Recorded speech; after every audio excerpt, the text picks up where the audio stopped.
Mesdames et messieurs, je vous présente un petit qui a compris le sens de la vie. On ne vit pas au présent mais au futur car en fait nos rêves déterminent ce que nous devons être. Je le sais.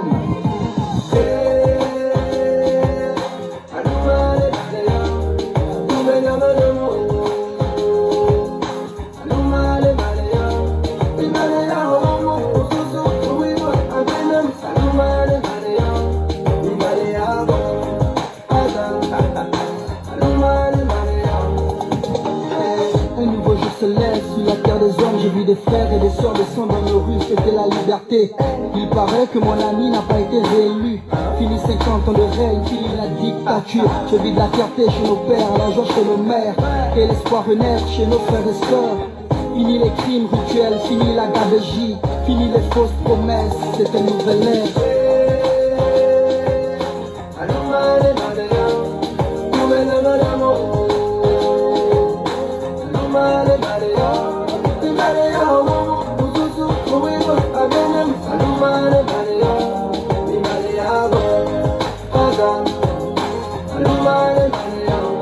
Une entrave d'injustice, oui, telle est la devise. Une pensée à tous ceux qui se sont battus pour ce pays. À tous nos martyrs, aux vrais opposants politiques, à l'ensemble des Gabonais qui ont l'amour de la patrie. Désormais c'est notre histoire, on réécrira les pages, oui. On est tous un, tous au niveau des parts. Que tu sois d'ici ou enfant venu d'ailleurs, aime ce pays et serre-le avec le cœur, je le sais.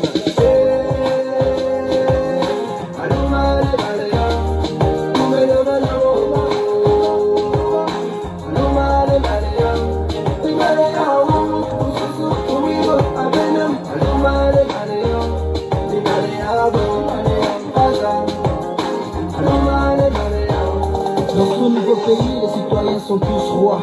Riches ou pauvres, on a tous les mêmes droits. Ce pays est le nôtre, c'est la terre de nos ancêtres. Les richesses du sous-sol, c'est pour tous les Gabonais. Du nord au sud, de l'est à l'ouest, nous cultivons l'amour et le sens du partage. Que Dieu bénisse le peuple et la nation tout entière. Une nouvelle art se lève pour bénir le prince de frère.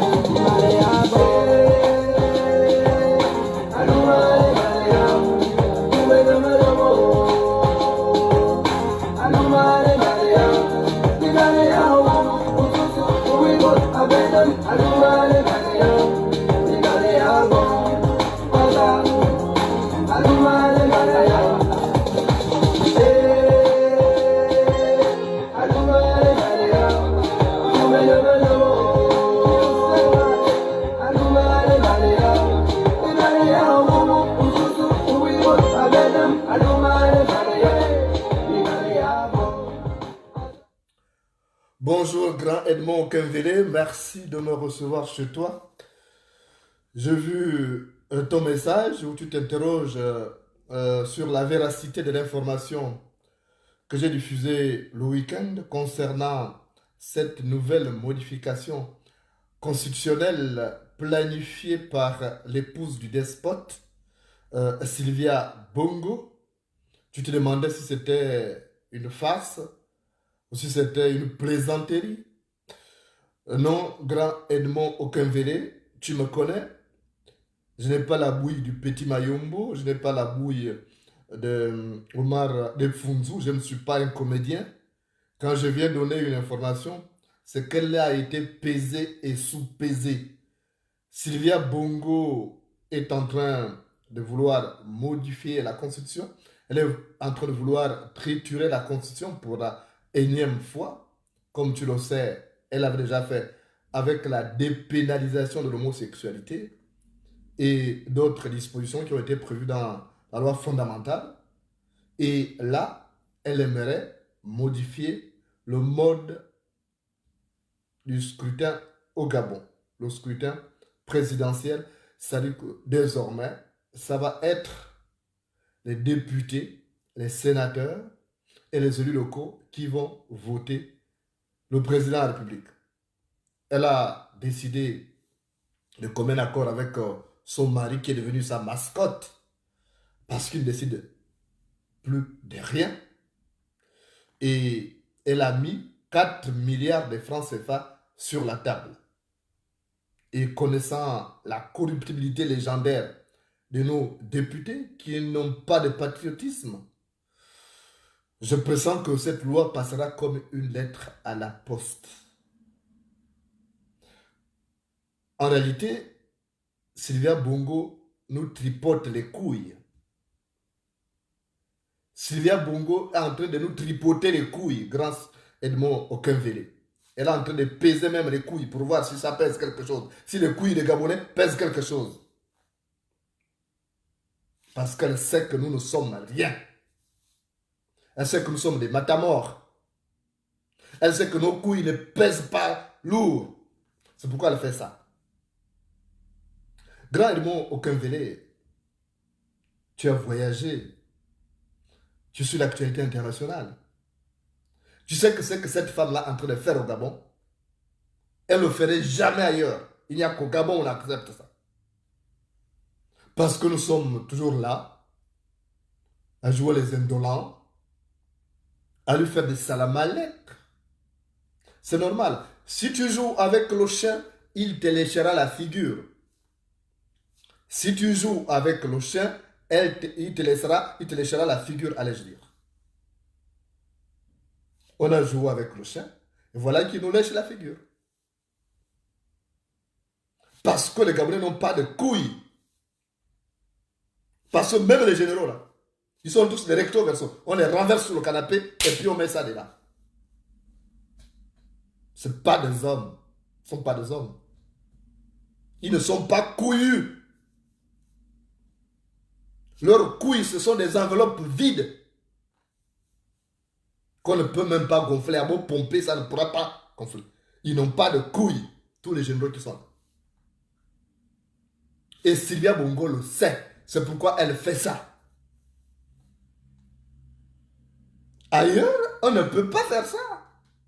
À côté, au Sénégal, là, ça ne peut pas se faire. Au Mali, ça ne peut pas se faire. Il n'y a que chez nous, où les hommes n'ont pas de couilles, où les hommes ont les couilles qui sont des enveloppes vides. Flasques. C'est pourquoi cette dévergondée de Sylvia Bongo se permet de faire ça. Comment comprendre qu'une femme qui est en mariage, elle se permet de faire tout ça? Son père a pillé le Gabon avec Omar Bongo. Ils se sont suffisamment enrichis. Ça ne suffit pas. Elle veut, après avoir soutenu son mari dans l'ignominie, elle veut tailler la constitution sur mesure pour faciliter la succession dynastique qu'elle a planifiée dans son ciboulot. Oui, grand Edmond Okenvele, l'information est réelle. Je la détiens des sources sûres qui sont là-bas. Parce que tout le monde n'est pas d'accord. Il y a des gens qui sont avec eux mais qui ne sont pas d'accord. Même dans la maison d'Ali Bongo, moi j'ai des gens qui sont là-bas qui m'informent. Elle le fait parce que c'est qu'on n'a pas de couilles, que nos couilles sont des enveloppes vides et flasques. Parce qu'elle ne le fera pas.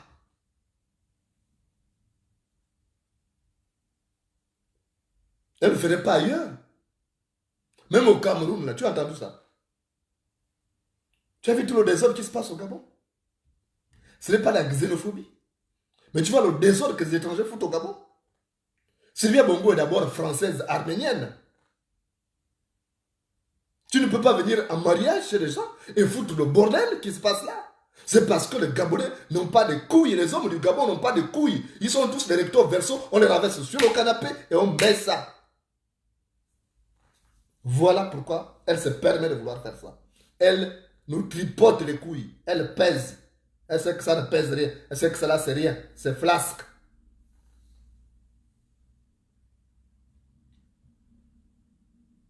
Donc, si toi en tant que patriote, tu voudrais apporter ta contribution à l'échec de ces projets funambulesques, ces projets qui témoignent de ces manœuvres déloyales au dessein inavoué, alors moi je t'encourage, je te soutiendrai. Parce que moi, toutes les initiatives qui vont dans le sens de libérer le Gabon, j'y adhère. J'ai hâte de rentrer chez moi. Ici, c'est pas chez moi. J'ai dit aux gens souvent que l'Europe, c'est pas chez moi. J'ai envie de rentrer chez moi. Mais toi, tu sais que je ne peux pas rentrer tant que ce couillon-là est là.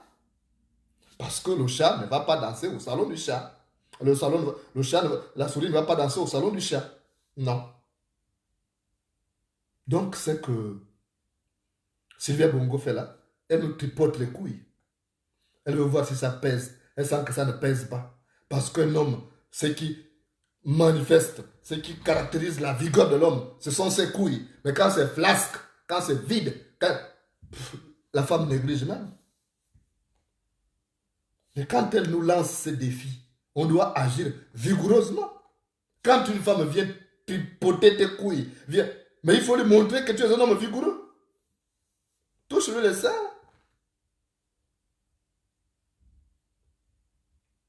Touche-lui les seins.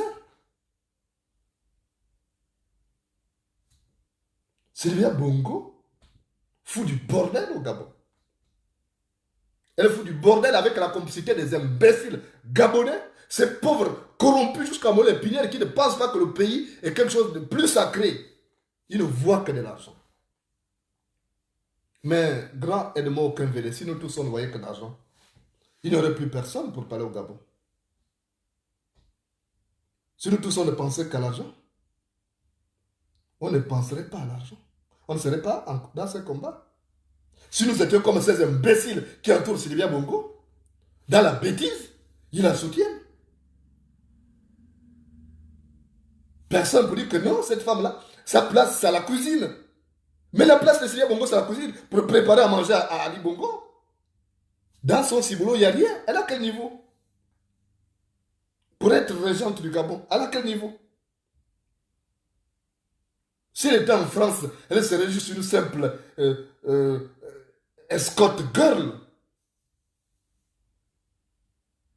Mais heureusement qu'on a eu ces guignols d'Ali Bongo qui est complexé et qui cherchait une petite blanche ratée. C'est nous qui nous a ramassé ces résidus-là qui étaient dans les poubelles. En temps normal, tu penses que Sylvia Bongo peut être l'épouse d'une, elle peut être première dame dans un pays sérieux, dirigée par des gens sérieux et habitée par des gens sérieux? Dans un pays sérieux, dirigé par des gens sérieux et habité par des gens sérieux, Sylvia Bongo ne serait pas première dame. Parce que c'est une dévergondée. Mais comme au Gabon, c'est une poubelle, on accepte tout. On accepte tout.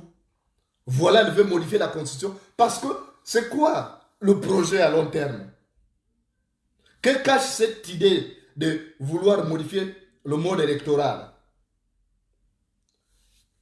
C'est parce qu'elle sait, Ali Bongo ne peut plus parcourir le Gabon, les 9 provinces. 2 semaines de campagne, c'est compliqué pour Ali Bongo. Donc, ça va être un raccourci pour lui. Deuxièmement, son fils n'a aucune assise politique. Il n'a aucune base électorale au Gabon. Donc, elle sait que si son mari meurt, il faut anticiper les élections et son fils va être candidat. N'ayant aucune base politique au Gabon, il n'a que très peu de chances de passer. Même au niveau de l'armée, il aura du mal à imposer son autorité. Donc, il faut prévoir la modification du mode électoral. Comme ça va être les députés. Comme les députés du Gabon sont corrompus jusqu'à la moelle épinière, et c'est la plupart des recto verso qui n'ont pas de couilles, qui n'ont que des enveloppes flasques, alors ils vont voter pour ces garçons qui ont encore du lait à la bouche et les caca dans la culotte. Voilà la réalité. Et comme ça, elle va tout faire, puisque c'est elle qui tient Ali Bongo aujourd'hui. On va faire une fausse élection, un simulacre d'élection. Ali Bongo va repasser en 2023. Et après, elle pourra même mettre le poison pour en finir avec ce type-là, pour que son fils prenne. Parce que c'est ça le plan. Le coup d'État dont on parle là. Mais c'était Noureddin Bongo qui était derrière. Il était pressé de prendre le pouvoir de son père. Et comme ça a échoué, alors tous les amis gênants qui étaient des obstacles à ces plans funambulesques, il les a envoyés en prison. Donc, voilà la réalité. Et vous avez des imbéciles gabonais, ces ordures sociales qui soutiennent ce qui se passe au Gabon. Sachant qu'on n'a qu'un seul pays, j'ai mal à la tête. Sylvia Bongo nous tripote les couilles, ça nous dérange pour montrer que nous avons des couilles. Que même si c'est flasque, on peut les pomper pour que ça ait un peu plus d'air et que ça devienne vigoureux. Mais c'est ça, c'est un défi comme on lance le défi. On dit chez moi, à Chimazok, on dit que lorsque l'autre te frappe,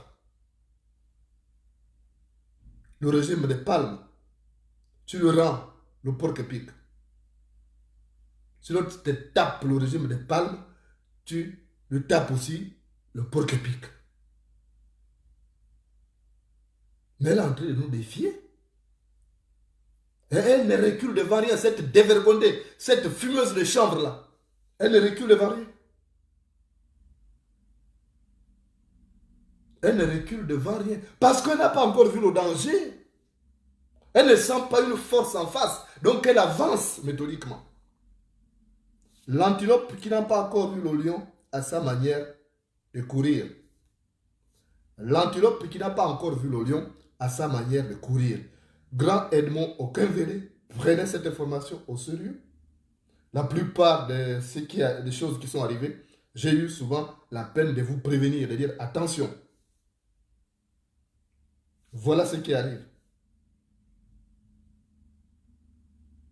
Tout ce que j'ai annoncé là, la plupart des gens qui meurent là, que ce soit d'anciens ministres, des généraux, j'avais annoncé qu'ils étaient dans le plan de la nuit de long couteau. J'avais annoncé tous ceux qui meurent là.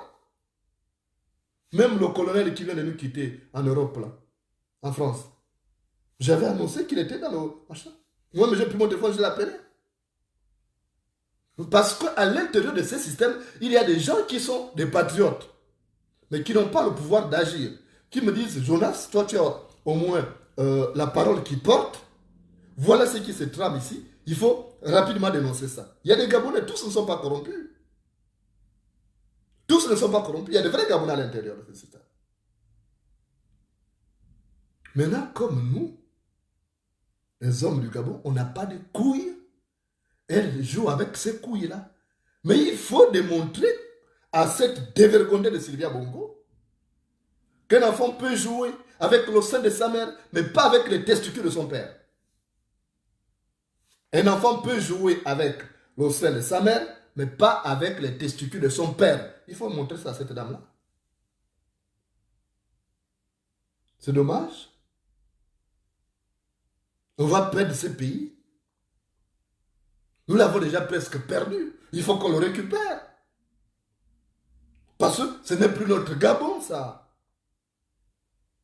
Le Gabon, ce sont ces métèques profiteurs situationnistes qui imposent leurs lois, qui dictent la conduite à tenir. C'est notre Gabon encore, ça? Ce n'est plus notre Gabon. Mais il nous faut un sursaut de patriotisme à un moment donné. Il nous faut ce sursaut de patriotisme. Donc, grand Edmond Okenvele, tu sais que j'ai beaucoup de respect pour toi. On n'a pas eu l'occasion de nous voir quand tu es arrivé en France, parce que moi je suis en Belgique, ça me fait des kilomètres.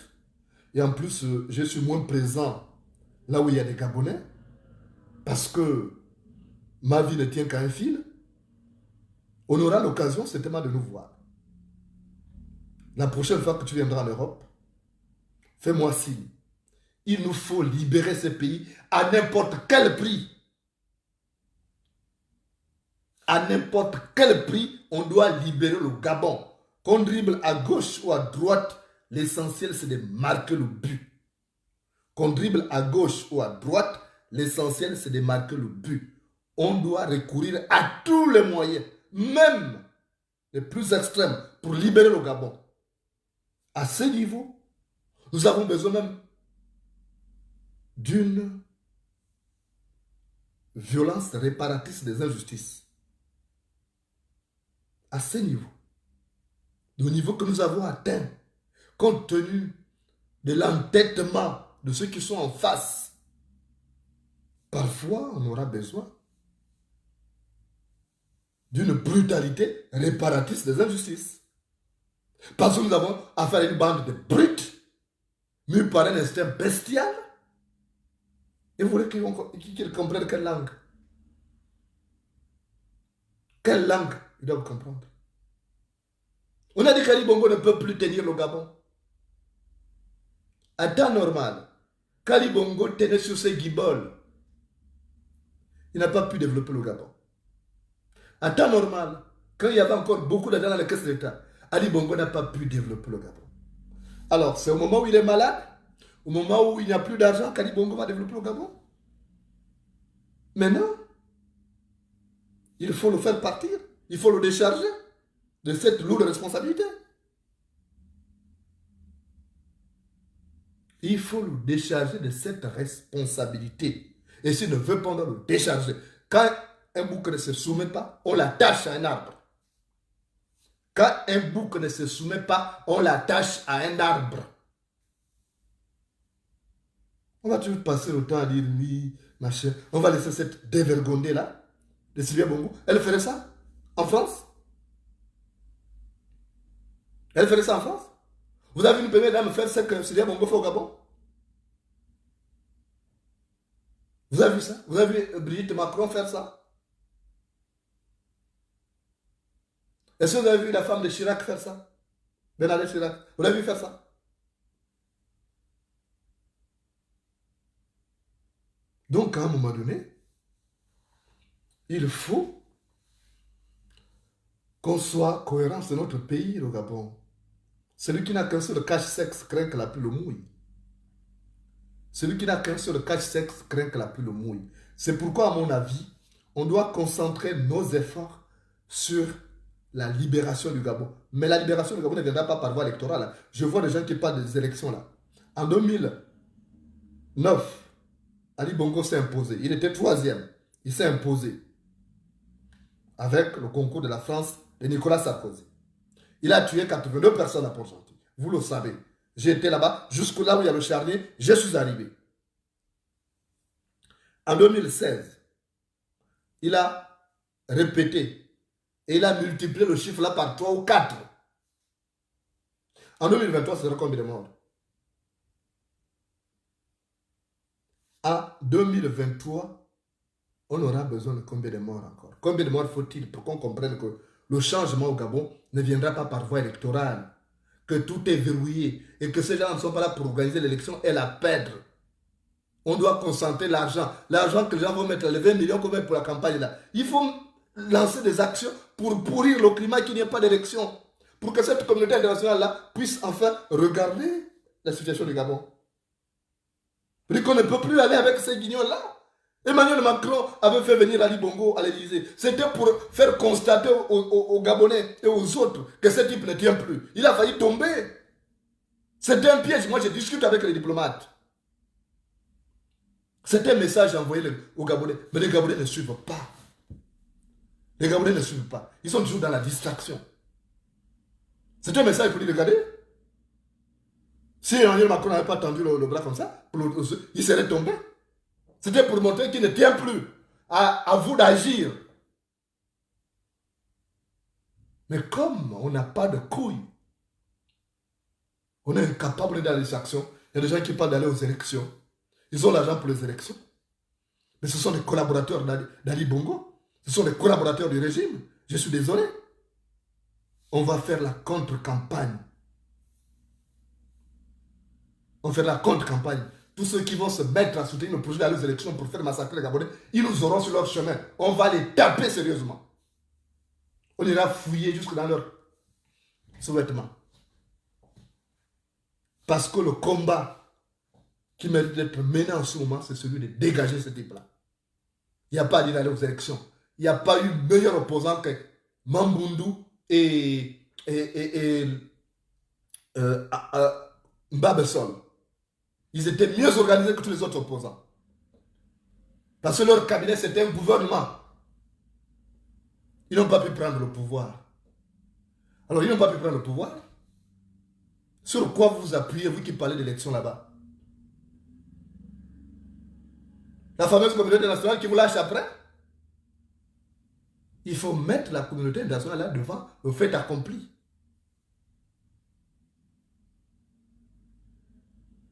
Il faut mettre cette fameuse communauté nationale devant le fait accompli. C'est pas parce que vous avez dit non, allez-y, vous n'allez pas le pouvoir. On a fait la même chose. On avait dit à Jean Ping, non? Vas-y, on sera là. Mais Jean Ping, on l'a lâché. La communauté nationale n'a pas compris que c'est une bande d'hypocrites. Vous avez vu ce qu'ils ont fait au président ukrainien, non? Vas-y, on te soutiendra.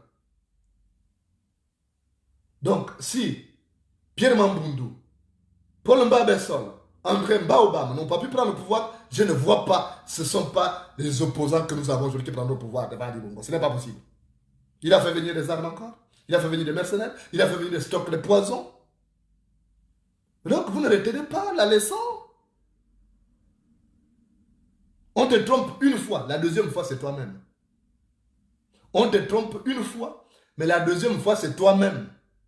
On a eu ça, déjà du vivant d'Omar Bongo. Il était battu, mais il n'a jamais cédé le pouvoir. Donc, sur quoi j'aimerais qu'on vienne m'expliquer par quelle alchimie allons-nous prendre le pouvoir et faire partir Ali Bongo? Nous n'avons même pas une force réparatrice des injustices face à ces despotes sanguinaires. On fera comment pour prendre le pouvoir? Quand vous m'aurez expliqué ça, je vous suivrai dans votre projet dans les élections. Mais tant que vous ne m'aurez pas dit ça, je ne vous suivrai pas. Je vous combattrai avec la dernière énergie. De l'énergie, j'en ai à revendre. Hein. Ce n'est pas ce que dit Ali Bongo, qu'il a de l'énergie à revendre, après il veut tomber. Moi, ce n'est pas ça. Si lui dois même faire 10 vidéos par jour, je le fais. Donc, Sylvia Bongo nous tripote les couilles. Grand Edmond Kambele, à nous démontrer que nos couilles sont bien gonflées et prêtes au combat, au pugilat. C'est à nous de montrer que nos couilles peuvent se gonfler et être prêts au pugilat. Mais si on ne fait rien, c'est d'avoir imposé son fils. Omar Bongo est arrivé au pouvoir à 32 ans, il a laissé 42. Mais ce gosse-là qui n'a que 29 ans maintenant, ou 28 ans aujourd'hui, s'il arrive à 28 ans au pouvoir, mais ça signifie que même nos enfants, nos petits-enfants, ne vont subir que les bongos. Mais 54 ans de règne, c'est bon, ça suffit, non? Il faut y mettre un terme. Et moi, ce qui me choque, c'est qu'il y a des gens qui accompagnent ces despotes valétudinaires. Ils n'arrivent pas à comprendre que c'est le moment de nous en débarrasser. Ils n'arrivent pas à comprendre. C'est bien dommage. Tous ces généraux-là, sans couilles, là, c'est des pauvres types. C'est tous des recto verso. C'est pourquoi ils n'arrivent pas à parler, on les tient quelque part.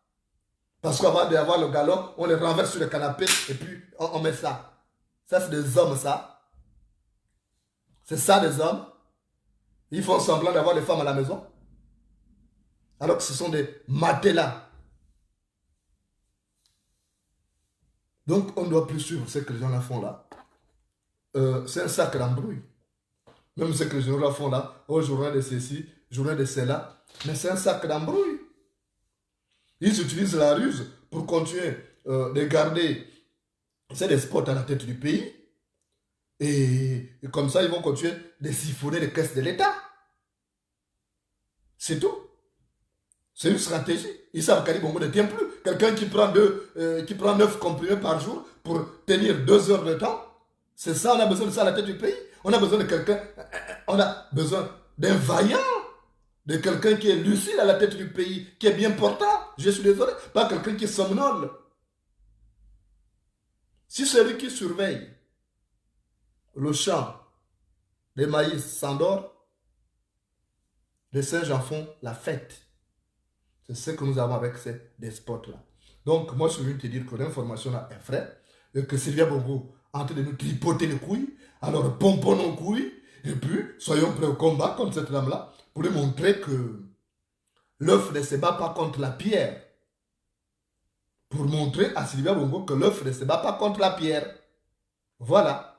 Elle est première dame, d'accord. Elle est l'épouse du despote, d'accord. Mais elle n'est pas régente du Gabon. Pour décider de mettre 4 milliards sur la table pour acheter ces malotrus-là qui sont à l'Assemblée nationale, qui n'ont aucune conscience citoyenne. Je n'ai que du mépris pour des gens comme ça. C'est une honte. Donc, il faut qu'on se mette en sachant que tout ce qu'ils font là, ce n'est plus Ali Bongo qui est là. Ali Bongo ne gère plus. Ils font tout ça pour laisser ces postes-là vacants, pour qu'ils continuent de siphonner. Tout ce qui est fait là, c'est une ruse. Faire semblant de sortir Ali Bongo, faire venir un ambassadeur qui vient, ou faire venir un autre despote qui vient du Togo pour venir rendre visite. Tout ça, ce sont des ruses. Parce qu'on ne veut pas que quelqu'un d'autre prenne ce fauteuil-là. Ils veulent faire croire que le poste est toujours occupé par Ali Bongo, alors qu'il est vacant. C'est à nous d'avoir un esprit spitant et puis comprendre que ce n'est qu'une ruse et on doit prendre la mesure qui s'impose.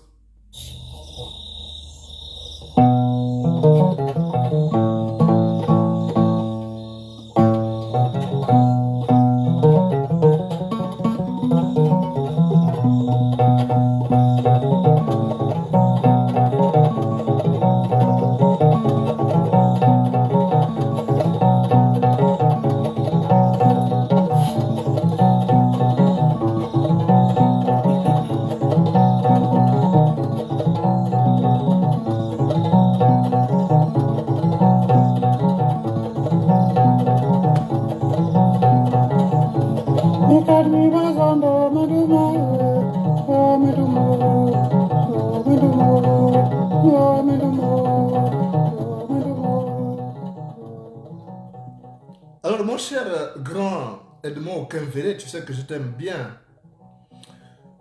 Dans un village, il y avait un homme qui était très rusé. Cet homme savait toujours se défaire des situations compliquées, des situations alambiquées, parce qu'il avait l'esprit spitant, il était doté d'une intelligence hors norme. Il s'appelait Mumbina. Alors Mumbina avait sa sœur qui se battait beaucoup pour avoir des jours heureux. Sa père s'appelait Yinyanga. Alors Yinyanga était marié à un autre homme du village qui s'appelait Ndagi. Alors, donc Ndagi était le beau-frère de Mumbina. Mais la grande richesse qui était dans la maison là, c'était presque la femme qui travaillait dur. Parce que les grandes plantations, c'était Yinyanga qui faisait ça. Et régulièrement, Mumbina allait rendre visite à sa sœur Yinyanga. Comme chez nous, la famille est sacrée.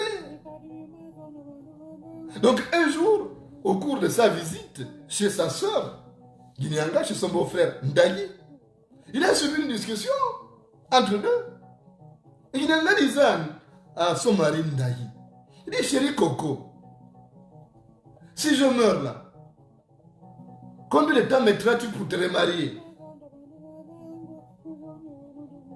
Et puis Ndagi disait, mais tu sais que je t'aime, je ne sais pas si je vais me remarier. Parce que tu es ma seule passion amoureuse, tu es ma dernière chance qui me reste sur terre en amour. Je ne sais pas si je vais me remarier. Je t'aime tellement que j'aurai du mal à prévoir une autre femme dans ma vie. Si tu meurs, c'est sûr que je vais mourir de chagrin. La femme a insisté, elle dit, je sais que tu reprendras ta vie si je meurs. Mais combien de temps faudra-t-il? Tu reprendras ta vie après combien de temps? Et Ndagi est resté là. Il a dit, bon ok, je ne veux pas te mentir, je reprendrai ma vie. Mais j'attendrai que ta tombe soit asséchée. Que la terre là soit vraiment même bien sèche. Donc il y aura beaucoup, peut-être 1 an ou 2 ans. Il faut que la terre soit sèche. Et Mumbina était là, lui aussi qui aimait sa femme Marundu. Il a écouté ça. Il dit ok. Et mais voilà que quelques années plus tard, Yinyanga est tombé malade. Et on l'a amené à l'hôpital. Mais malheureusement, chaque minute qui s'égrenait l'éloignait de la vie. Et après plusieurs jours d'hospitalisation, Yinyanga est morte. Ndagi est resté donc veuf, dans la tristesse, parce que c'était plusieurs années qui se consumaient. Et Mumbina qui était là. Parce qu'avant de rendre l'âme, Mumbina était allé au chevet de sa soeur. Sa soeur a dit à Mumbina, il dit, mon frère, je m'avais retrouvé nos aïeux là-bas. Je te dévance. Mais je laisse les enfants avec ton beau-frère Ndaye. Il faut avoir sur un œil. Mais surtout, fais en sorte que ma place là ne soit pas occupée par une femme. Fais en sorte que cette place là reste vacante. Jusqu'à ce qu'il termine son séjour et qu'il vienne me retrouver là-bas parce que je suis sa seule femme. La place là est faite pour moi seul. Ce n'est pas pour une autre femme. Donc fais tout pour que cette place soit vacante.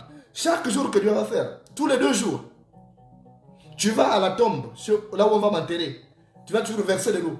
Comme ça, quand il viendra, puisqu'il m'a dit qu'il pourra se remarier que quand la terre de ma tombe là, va être asséchée, donc chaque jour que Dieu va faire, tu vas arroser la tombe. Et quand il viendra, il trouvera que la terre est toujours mouillée. Et ça va retarder l'échéance, jusqu'à ce qu'il va vieillir et il va mourir pour venir me retrouver. Et notre mariage va continuer là-bas au paradis.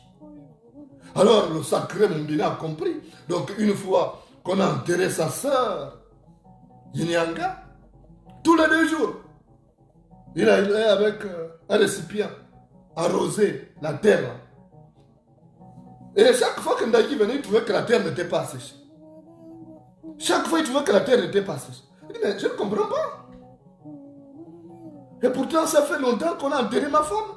La terre là est toujours comme ça, c'est toujours mouillé. Je ne comprends pas. Mais qu'est-ce qui fait que cette terre-là, même en pleine saison sèche, que la terre-là ne soit pas séchée? Il y a un problème.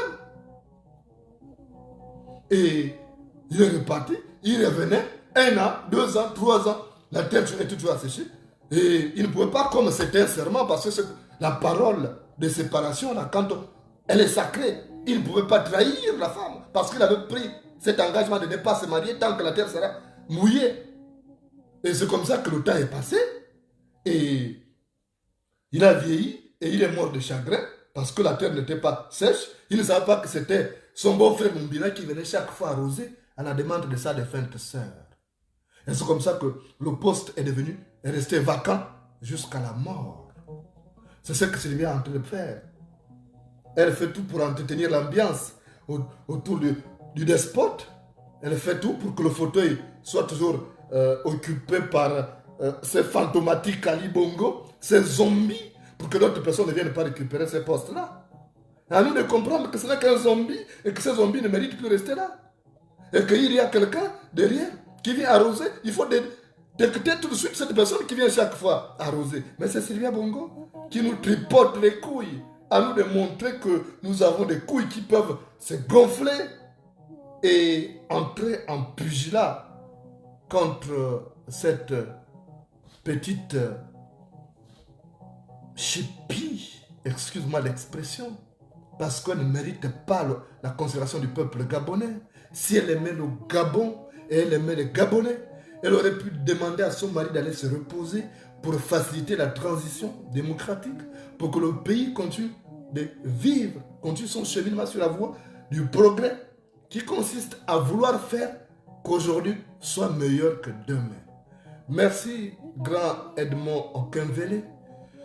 On se retrouvera très prochainement parce que notre pays, le Gabon, a besoin d'entendre parler d'avenir. Et une fois que tout ça sera fait, on ira ensemble chez moi à Tchimazak, à Mandji, à Makatmangoy et partout pour ensemble chanter à Luman et Mania. Merci de m'avoir reçu chez toi. Oh,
Mesdames et messieurs, je vous présente un petit qui a compris le sens de la vie. On ne vit pas au présent mais au futur car en fait le rêve détermine ce que nous devons être. Tu le sais.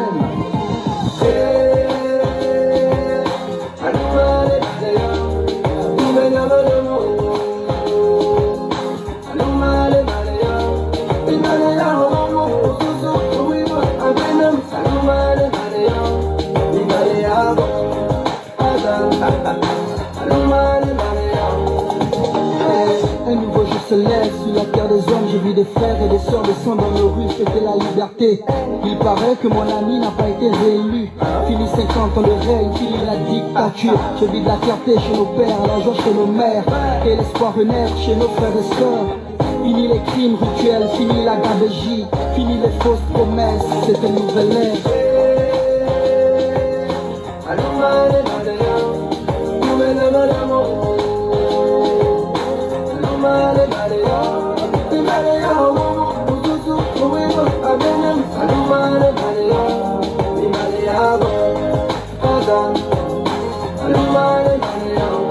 Union, travail, justice, oui, telle est la devise. Une pensée à tous ceux qui se sont battus pour ce pays. À tous nos martyrs, aux vrais opposants politiques, à l'ensemble des Gabonais qui ont l'amour de la patrie. Désormais c'est notre histoire, on réécrira les pages, oui. On est tous un, tous au niveau des parts. Que tu sois d'ici ou enfant venu d'ailleurs, aime ce pays et serre-le avec le cœur, je le sème.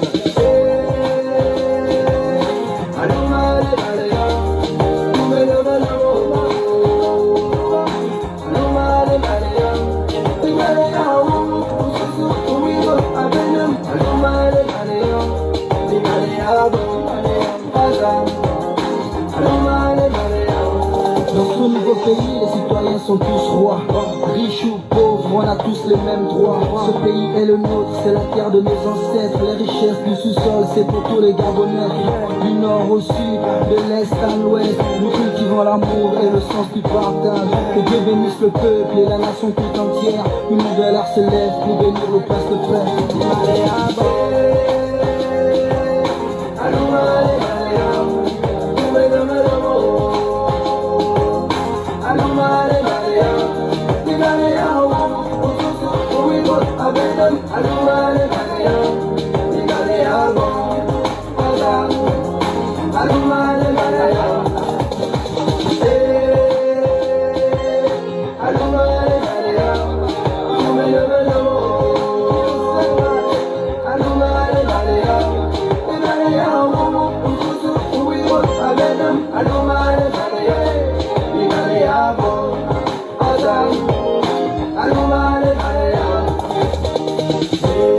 Et dans ce nouveau Gabon, nous connaissons ce qu'on appelle la liberté. Marcona et Zaki, Paulette, Oya, Jonas, Molenda et tous ceux qui se battaient ont fini la bataille.